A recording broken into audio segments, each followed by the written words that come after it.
अमूल ये सिर्फ एक ब्रांड नहीं बल्कि भारत भर के लोगों की लाइफ का एक पार्ट है।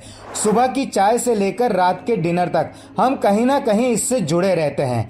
आज ये हर घर का हिस्सा बन चुका है। पर अमूल सिर्फ एक कंपनी का नाम नहीं बल्कि 36 लाख से भी ज्यादा किसानों के परिवार का हिस्सा भी है। तो आपको बता दें कि अमूल की शुरुआत किसी बिजनेसमैन के आइडिया की वजह से नहीं बल्कि गरीब किसानों पर हो रहे अत्याचार की वजह से हुई थी। उसी अत्याचार के चलते गुजरात के आणंद जिले से एक रेवोल्यूशन की शुरुआत हुई थी, जिसने न सिर्फ किसानों की किस्मत बदली बल्कि भारत को एक नई पहचान भी दिलाई। और क्या आपने अमूल गर्ल की कहानी सुनी है? नहीं तो चलिए शुरू से शुरुआत करते हैं। तो दोस्तों, अमूल की इस कहानी की शुरुआत होती है 1940 से, जब गांव में किसान अपनी गाय भैंस का दूध बेचकर गुजारा किया करते थे। सुबह जल्दी महिलाएं उठकर पशुओं की सेवा करती, दूध निकालती और फिर किसान वह दूध बेचने जाते। अब दिक्कत वहां पर आ रही थी कि किसानों को उनकी मेहनत का सही रिवॉर्ड नहीं मिलता था, क्योंकि दूध का यह पूरा बिजनेस कॉन्ट्रैक्टर और मिडलमैन के कंट्रोल में रहता था।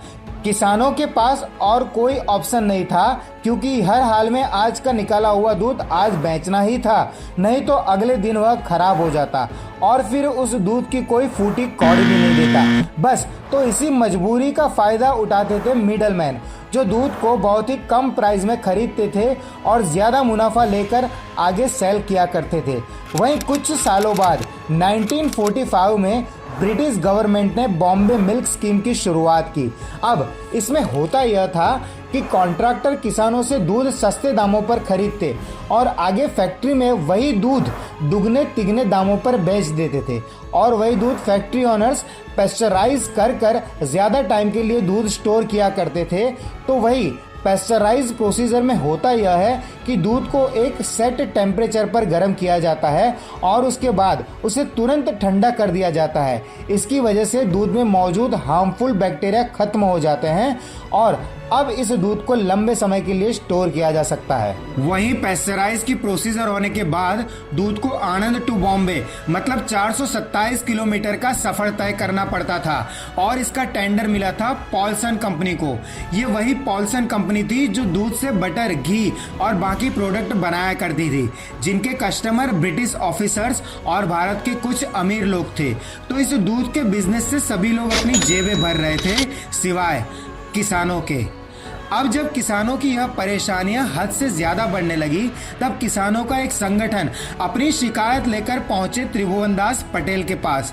त्रिभुवन दास उस समय के एक रिस्पेक्टेड लीडर थे, जो हमेशा किसानों के अधिकार के लिए आवाज उठाते थे।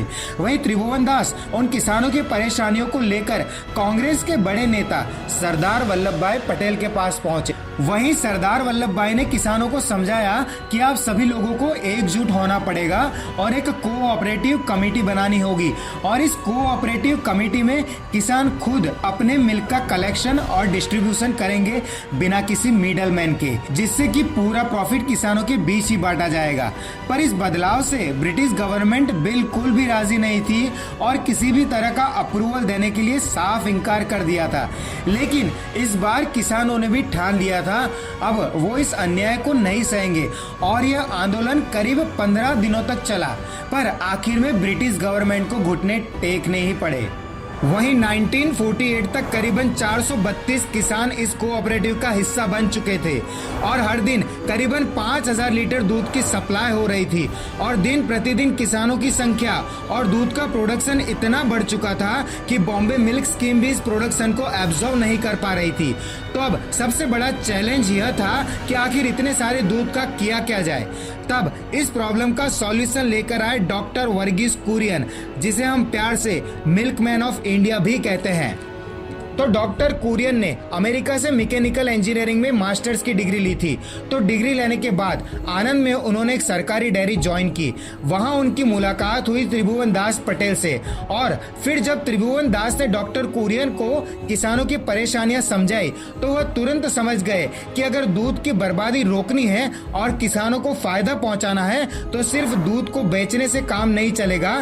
तभी उन्होंने एक्स्ट्रा दूध से बटर, कंडेंस मिल्क और मिल्क पाउडर बनाने का आइडिया आया।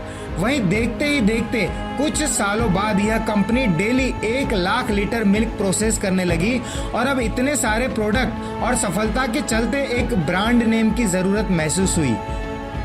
तो इसी के चलते एक नाम सिलेक्ट किया गया, वह था अमूल। लेकिन सवाल यह उठता है कि आखिर अमूल ही क्यों? तो इसके नाम के पीछे 2 बड़ी वजह थी। पहली ये कि अमूल शब्द संस्कृत के अमूल्य शब्द में से आया है, जिसका मतलब होता है अनमोल यानी कि प्राइसलेस। दूसरी वजह यह थी कि आप आनंद मिल्क यूनियन लिमिटेड का शॉर्ट फॉर्म निकालोगे तो वो भी अमूल ही बनता है। तो दोस्तों, अमूल की सफलता के पीछे सिर्फ फार्मर्स और डॉक्टर वर्गीस कुरियन का हाथ नहीं था, बल्कि यह एक प्यारी सी लड़की भी थी जिसे कि हम अमूल गर्ल के नाम से जानते हैं। जी हाँ, वही डॉटेड फ्रॉक वाली लड़की जिसे आपने अमूल प्रोडक्ट के पैकेट्स पर जरूर देखा होगा। पर सवाल यह है कि अमूल गर्ल ही क्यों इस ब्रांड की आइडेंटिटी बनी? तो इसकी वजह यह है कि उस वक्त अमूल के कॉम्पिटिटर पॉल्सन कंपनी की बटर गर्ल थी, जो पॉल्सन कंपनी की पहचान बन चुकी थी। तो इसी के चलते डॉक्टर वर्गीस ने सोचा कि क्यों ना हम भी इसी कॉन्सेप्ट को अपनाकर उनसे कुछ बेहतर करें, और इसी आइडिया के चलते अमूल की पहचान बनी बटर गर्ल।